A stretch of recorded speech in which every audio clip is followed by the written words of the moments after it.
बिस्मिल्लाहिर्रहमानिर्रहीम। इय्याका नअबुदु व इय्याका नस्तईन। अच्छा, अब नीचे तो वो नहीं देख सकते वो नहीं तो ना तुम मैं ये चाहता हूं, एक मिनट खामोश। शुक्रिया शुक्रिया, समझ गया, बहुत शुक्रिया। अच्छा सुने सुने सुने प्लीज। अच्छा जी, मैं ये चाहता हूं कि बड़ी खामोशी से जो मैं आज आपके पास एक पैगाम लेके आया हूं, मैं चाहता हूं कि आपने सब ने बड़े मुनज़्ज़म तरीके से खामोशी की तरह आपने मेरी बात सुननी है। थोड़ी खामोशी खामोशी, या पीछे बोले ना को। देखें, हर कौम की जिंदगी में एक वक्त आता है जिसको अंग्रेजी में कहते हैं क्रॉस रोड्स, यानी एक मुल्क जिस रास्ते पे चलता जा रहा था उस पे नहीं चल सकता, या वो एक तरफ जाता है या दूसरी तरफ। और जब आप नमाज पढ़ते हैं, मेरे नौजवानों ये सुनो गौर से, आप जब नमाज पढ़ते हैं आप सिर्फ अल्लाह से एक चीज मांगते हैं कि अल्लाह उनके रास्ते पे लगा जिनको तूने नेमतें बख्शी, उनके रास्ते पे नहीं जो अपनी तबाही के रास्ते पे चले गए। तुम इधर बैठ, तुम आप भी बैठ जाओ, बैठ जाओ, बैठ जाओ, बैठ जाओ, आ जाओ, आ जाओ, बैठ जाओ। सामने भी वो देख नहीं सकते, इधर आ जाओ, इधर इस पे बैठ जाओ ना, इधर आ जाओ, पीछे आ जाओ।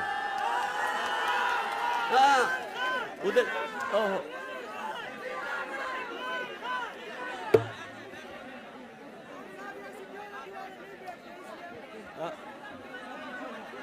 अगर बैठ जाओगे वो देख लेंगे। इधर आ जाओ, इधर बैठ जाओ, इस पे बैठो, इस पे बैठो, ठीक है, ठीक है। अच्छा पेशावर, आज आपका मुल्क बिल्कुल उधर खड़ा है। दो रास्ते हैं आपके सामने, एक है मुल्क की तबाही का रास्ता। वो लोग जो 30 साल से इस मुल्क को लूट रहे थे, जिनके ऊपर किताबें लिखी हुई हैं चोरी पे,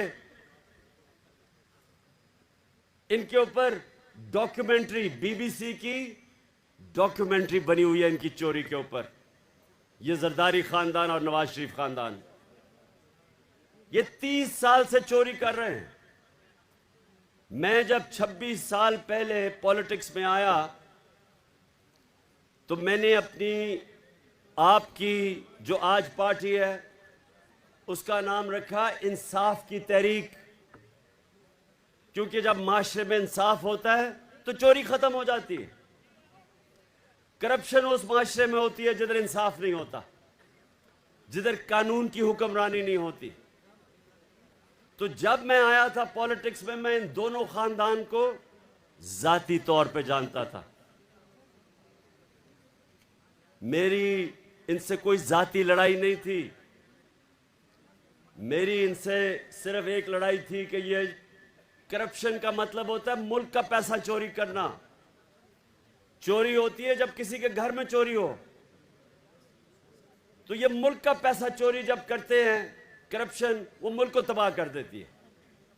आज दुनिया में जितने गरीब मुल्क हैं सबका एक ही मसला है, वहां जरदारी और शरीफ, नवाज शरीफ टाइप लोग बैठ के मुल्क का पैसा चोरी करके बाहर ले जाते हैं और वो मुल्क तबाह हो जाता है, वो मकरूज हो जाता है। सुने, आज जो लोग पहले जनरल मुशर्रफ ने इनको बचाया, अपनी कुर्सी बचाने के लिए इनको एनआरओ दिया। एनआरओ का मतलब इनकी सारी चोरी माफ कर दी। वो मुशर्रफ कर ही नहीं सकता था, क्योंकि चोरी तो पाकिस्तान की कौम के पैसे की चोरी थी, उसकी जाती चोरी तो थी नहीं। उसने पहले अपने आप को बचाने के लिए उसने इनकी चोरी माफ की। अमेरिकनों ने बीच में पढ़े, कॉन्डोलीजा राइस, वो जो सेक्रेटरी ऑफ स्टेट थी, उसने अपनी किताब में लिखा कि मैंने मुशर्रफ को और जरदारी को इकट्ठा किया और मैंने मुशर्रफ से इनको एनआरओ दिलवाया। इन दोनों चोरों को एनआरओ मिला, इनके केसेस माफ हुए, ये वापस आए और 10 साल में इन्होंने, सुने जरा, 10 साल में इन्होंने 4 गुना पाकिस्तान का कर्जा बढ़ाया। 2008 में 60 साल में पाकिस्तान का जो कर्जा था वो 6000 अरब था। ये सुन ले जरा, और नौजवानों में चाहता हूं कि ये आप ज़हनों में डाल लें कि आप किसके लिए लड़ रहे हैं, आप किसके लिए जहाद लड़ रहे हैं, तो आपको पहले समझ आए कि मुल्क से हो क्या रहा है। 6000 अरब से हमारा कर्जा चढ़ के 10 सालों में 30,000 अरब पे गया। 4 गुना पाकिस्तान का कर्जा बढ़ा सिर्फ 10 सालों में। 60 सालों में जितना कर्जा लिया था इस मुल्क ने, इन्होंने अपने 10 साल में 4 गुना पाकिस्तान का कर्जा बढ़ाया। जिसका नतीजा क्या हुआ, जब हम आए 2018 में, तो जितना भी हमने टैक्स का पैसा इकट्ठा किया था, आधा पैसा चला गया इनके लिए हुए कर्जों की किस्तें देने पे। आधा पैसा उधर चला गया। तो मुल्क कैसे चलाते हैं, कैसे हम लोगों की खिदमत करते हैं, सड़कें बनाते हैं, स्कूल बनाते हैं, अस्पताल बनाते हैं, क्योंकि आधा पैसा तो इनके लिए हुए कर्जों पे चला गया, किस्तों पे। अब हमें लोगों ने वोट दी 2018 में इन 2 चोरों के खिलाफ, हम इलेक्शन जीत के आए। ये दोनों बार भाग गए, ये नवाज शरीफ बार भाग गया, इसहाक डार बार भाग गया, इनके बेटे बार भाग गए, नवाज शरीफ के, शहबाज शरीफ के दोनों बेटे आज बाहर हैं। क्यों बाहर हैं? क्योंकि ये डरे हुए थे। कर्जे इनके ऊपर इनके दौर के केसेस बने हुए थे चोरी के।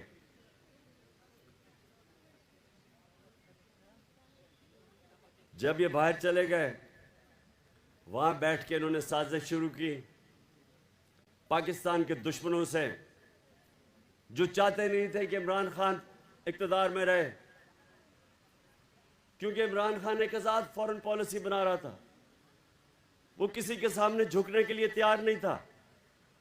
वो किसी को, गैर मुल्क को अपने मुल्क में बेसिस देने के लिए तैयार नहीं था। वो किसी की जंग में शिरकत करने के लिए तैयार नहीं था। इन्होंने पाकिस्तान के उन लोगों के साथ साजिशें की, बाहर बैठे हुए थे, और आखिर में इन्होंने अंदर जो बैठे गद्दार थे इस मुल्क में, उनके साथ मिलके अमेरिकी साजिश के तहत इन्होंने हमारी गवर्नमेंट गिराई। अभी नहीं सुन लो। अच्छा, अब क्या हुआ? ये इक़्तिदार में आ गए,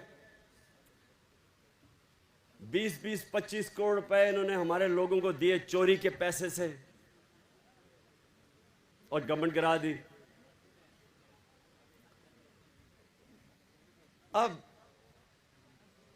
जब ये आप इक़्तिदार में आए, इन्होंने सबसे पहली बात की कि जी इमरान खान ने महंगाई बहुत की है और हम महंगाई के लिए इसको गिराना चाहते हैं। तो नौजवानों, ये ख़ास तौर पे आपने सुनना है, ये जब इक़्तिदार में आए, ये आज रिकॉर्ड के ऊपर है कि 50 साल में जो सबसे ज़्यादा इस मुल्क में महंगाई हुई वो इन 4 महीनों में हुई।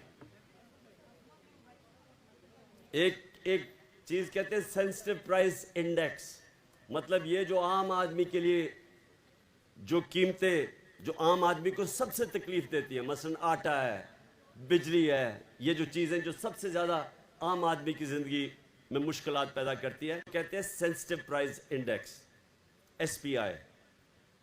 ये हमारे ज़माने में थी 16%, आज ये 45% पे पहुंच गई, 3 गुना ज़्यादा। और बिजली की कीमत आप सब जानते हैं, पेट्रोल की कीमत, डीजल सब आप जानते हैं कि हमारी 150 रुपया लीटर थी, इनकी पहुंच गई 250 लीटर और 236। बिजली थी हमारी 16 रुपये यूनिट, इनकी पहुंच गई 36 और टैक्स मिला के 50 रुपये यूनिट, 3 गुना ज़्यादा। तो अब ये कर क्या रहे हैं? ये ना महंगाई कम करने आए थे, ये ना माइशत ठीक करने आए थे, ये सारे चोर एक काम करने आए थे, अपनी चोरी छुपाने, ख़त्म करने के लिए, केसेस ख़त्म करने के लिए। और वो आपके सामने हो रहा है, केसेस ख़त्म हो रहे हैं पाकिस्तान में। अब ज़रा सुने, ज़रा ये एक और चीज़ सुने, ये जो इनके लंदन के फ्लैट है, ये 25 साल से उसमें रहते हैं। पेशावर के नौजवानों, वो लंदन का सबसे महंगा इलाका है।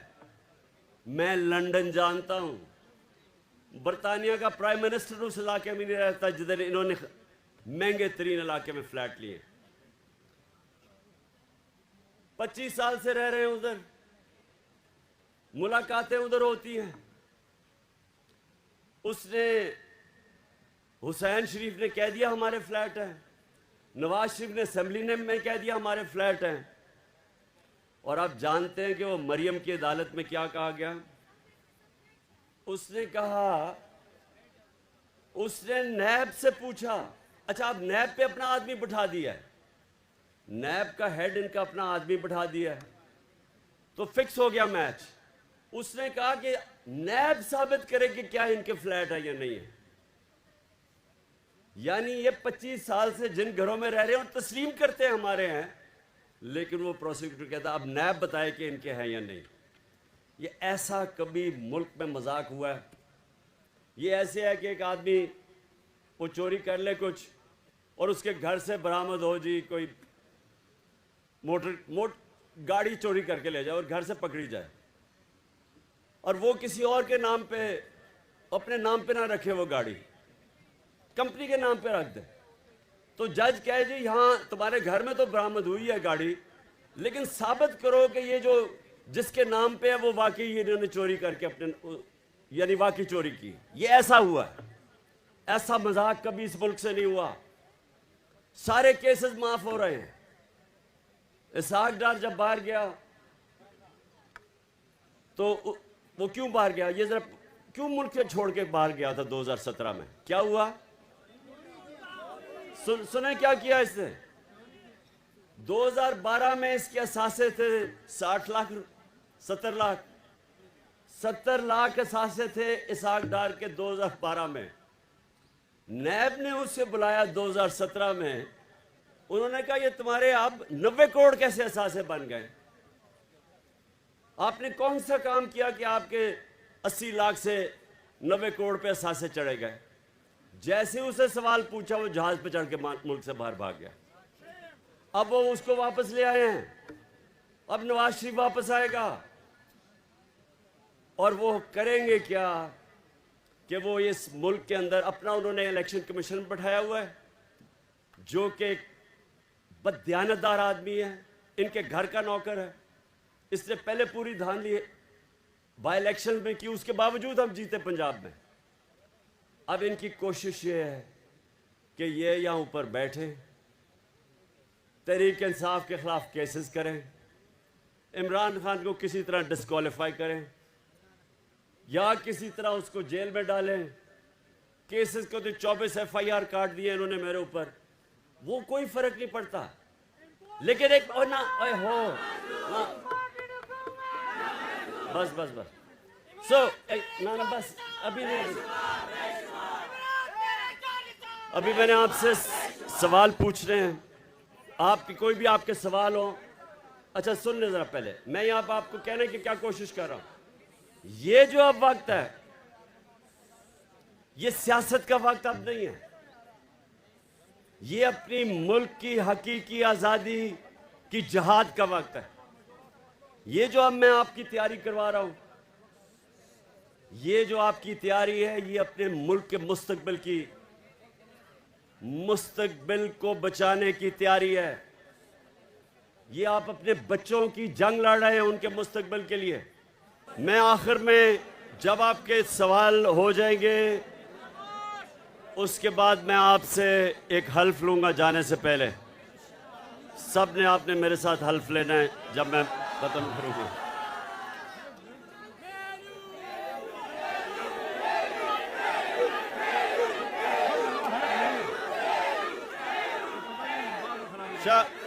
एक मिनट शाह फरमान,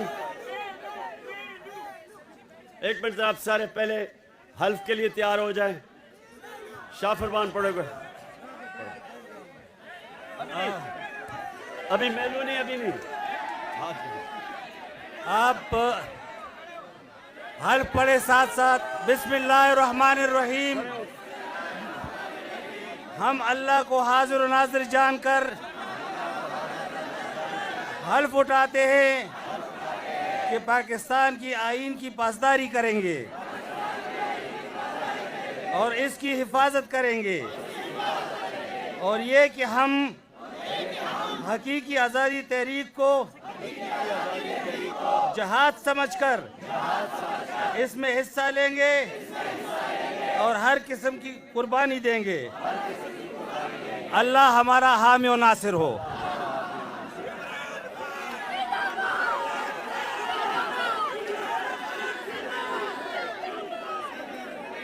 अच्छा जी, खामोशी। 5 सवाल लूंगा मैं, 5। खामोशी ताकि सवाल आ जाएं आपके। अच्छा सुने, एक मिनट लगे पीछे सुने।